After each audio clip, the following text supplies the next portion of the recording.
이 거래정지 조치가 그러니까 처분이 아니라고 해가지고 네, 그 소를 각하해버린 거예요 원심이. 예, 그래서 당연히 그 잘못됐다. 이거 처분 맞다. 거래정지한 거 처분 맞다. 조달청 나라장터. 네, 이 정도는 알고 있어야 됩니다. 네, 실무 나가서도 알게 되겠지만 네, 조달청에서 이런 나라장터 이렇게 관급공사 이런 자재 이렇게 한다는 거 이 정도 이런 내용들은 네, 알아야죠. 문제 14번 행정행위 이거는 뭐 행정기본법이 이렇게 새로 생겼는데 이게 지금 행정사의 시험범위에 명확히 들어가는지가 아직은 아닌 것 같아요. 네, 출제 범위가 아닌 걸로 돼 있는데 이 내용도 뭐 알아야죠. 객관식뿐만 아니라 너무 기본적인 내용이어가지고 말 그대로 행정법의 기본적인 내용들을 다 묶어놓은 거라서 행정절차법이랑도 연관이 있고 행정심판법이랑도 연관이 있죠.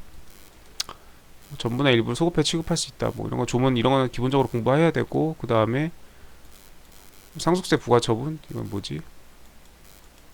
아, 그 처분을 한번 하고 부과를 했다가 취소를 하면 그 취소의 취소가 가능하냐? 그럼 취소의 취소로서 원복시킬 수 있냐? 그런 거 안 된다고 그랬죠. 네, 한번 이렇게 하면 확정적으로 상실되고 취소에 취소를 했다고 그래가지고 다시 원 부과 처분이 소생되는 게 아니다. 심폐소생되는 거 아니다.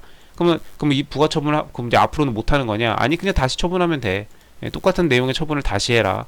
다시 이렇게 해야지 그 전에 했던 처분을 취소된 처분을 다시 취소함으로써 그 취소 행위를 스스로 다시 취소함으로써 원 처분이 그러면은 복직이 되는 그 복구가 되는 거냐? 그 원 처분의 효력이 되살아나는 거냐? 그게 안 된다는 겁니다. 뭐 객관식에도 엄청 많이 하는 판례죠.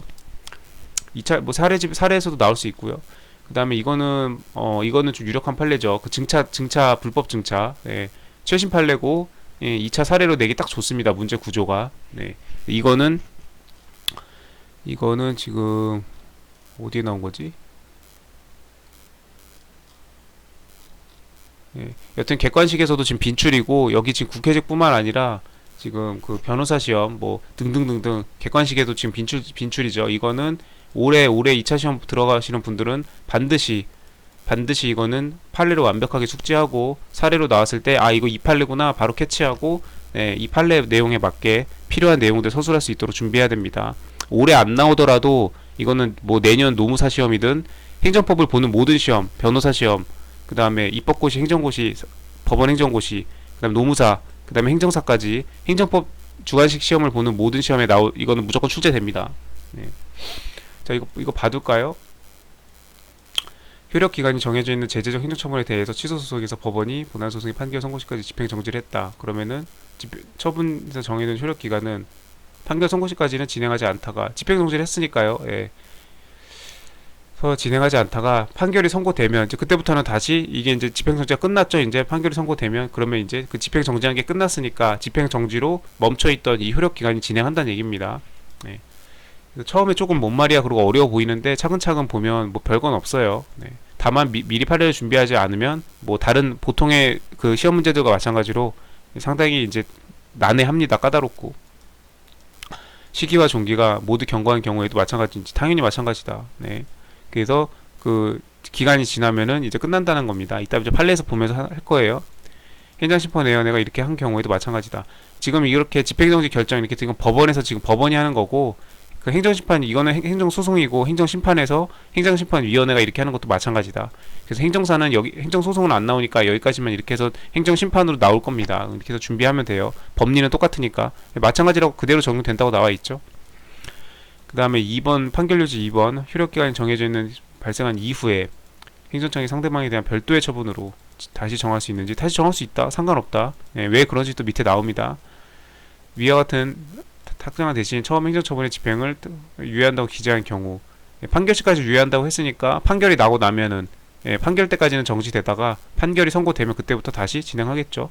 네. 아까 지금 여기 위에 논리하고 똑같은 거 한 번 더 나온 겁니다. 행정심판의 경우든 행정소송의 경우든 마찬가지다. 당초에 제재적 행정처분에서 정한 효력기간이 경과한 후 이제 끝났어요. 끝났는데 동일한 사유로 다시 후속 변경처분을 하는 것은 이때는 이중처분이죠. 네, 이중처분이 맞다. 이게 가장 중요한 포인트가 되겠습니다. 이게 이제 그 사례 문제에 가장 중요한 답을 낼 거예요. 이게 가장 포인트니까. 자, 이제 찬찬히 볼 겁니다. 자, 행정소송법 23조에 집행정지 결정이 나와 있어요. 네, 그 다음에 행정사들은 행정심판까지만 보니까 행정심판법에도 집행정지 결정이 있죠. 네, 그 내용으로 그래서 이거를 행정심판으로 보아서 저기 내용을 숙지하면 됩니다. 정한 종기까지 존속하고, 네, 그 종기가 도래하면 당연히 소멸한다. 네, 그러니까 판결이 선고될 때까지 집행정지 결정을 해놨으면 판결이 선고되면 그때부터는 집행정지 결정은 판결 선고와 동시에 이 효력도 이제 상실되죠. 네, 그러면 이제 집행정지가 상실됐으니까 집행정지로 막혀있던 원처분의 효력이 어떤 그 기한이 이게 무슨 뭐 심익적 처분일 수도 있고 수익적 처분일 수도 있어요. 그 기한이 이제 진행하는 거죠. 쉽게 말해서 소멸시효 중단 사유라고 보면 됩니다. 민법으로 치면 소멸시효가 집행정지 결정으로 중단되었다가 이 중단 사유가 소멸되면 그 소멸시효가 중단되었던 소멸시효가 다시 진행하거나 새로이 진행하거나 아니면 정지된 경우라면 소멸시효가 잠깐 정지돼 있다가 그때부터 남은 기간이 마저 잔여 기간이 진행하죠. 같은 원리예요. 이래서 이게 민법이 바탕이 돼서 이제 리갈 마인드나 이런 법에 대한 기본 어떤 그런 게 형성이 되고 나서 행정법을 공부를 해야 되는데 그게 안 된 상태에서 행정법을 이렇게 공부를 하면 이게 어렵습니다. 이게 별건 아닌데 별건 아닌 거는 그 기본 바탕이 있어야 별거 아닌 거고 기본 바탕이 없으면 똑같은 것도 이렇게 습득하는 게 더디고 이해도 잘 안 되죠. 내가 제대로 이해를 하고 있는지 맞는지도 잘 판별이 안 되고. 아무튼 이렇게 정해있는 제3부터 취소 소송에서 법원이 집행정지 결정을 했습니다. 행정소송의 경우에는 법원이 집행정지 결정을 할 거고 행정심판법 같은 경우는 행정심판이 제기된 경우에는 행정심판위원회가 재결청이 네, 집행정지 결정을 할 수 있죠. 선고시까지 집행정지 결정을 하면은 네, 지금 소송의 민법으로 치면 소멸시효 중단 정지 사유죠. 소멸시효가 정지됐다고 칩시다. 그러면 이제 소멸시효가 기간이 진행하지 않아요. 이게 정지되어 있으니까 정해둔 효력 기간이 진행하지 않다가 판결이 선고시까지 해놨으니까 선고되면 그러면 이제 이때는 소멸하면서 이때 이제 다시 소멸시효가 정지되었던 게 풀리고 소멸시효 기간이 마저 진행하겠죠. 남은 기간이 그 같이 이게 투영화 시켜가지고 같이 나란히 생각하면 됩니다. 같은 법리니까 처분의 효력이 당연히 부활해서 다시 진행한다. 네, 소멸시효가 그 소멸시효 진행이 정지되어 있던 게 이제 풀려서 다시 진행한다는 거죠. 이는 처분에서 시기와 정기를 이렇게 정해 두었는데 이거를 모두 경고한 경우에도 특별한 사유와 마찬가지다. 이러한 법리는 법원에서 행정소송을 하는 경우는 물론 행정심판위원회가 심판의 경우에도 마찬가지로 적용된다. 자, 이 얘기를 하고 싶은 거예요. 자, 행정심판위원회가 있을 때까지 지금 그러니까 행정심판 사건이었는데 행정소송의 법리를 먼저 일반론적으로 설치를 하고 이건 행정심판의 경우에도 똑같이 적용된다라고 하면서 이제 이 얘기를 하고 있는 거죠. 이 사건에 해당 내용은 행정심판 내용이었습니다. 그래서 더더군다나 행정사에서 이건 출제할 수가 있죠. 중요 논점입니다. 올해 출제될 수 있고 올해 아니어도 한 번은 나온다. 타 시험도 마찬가지고.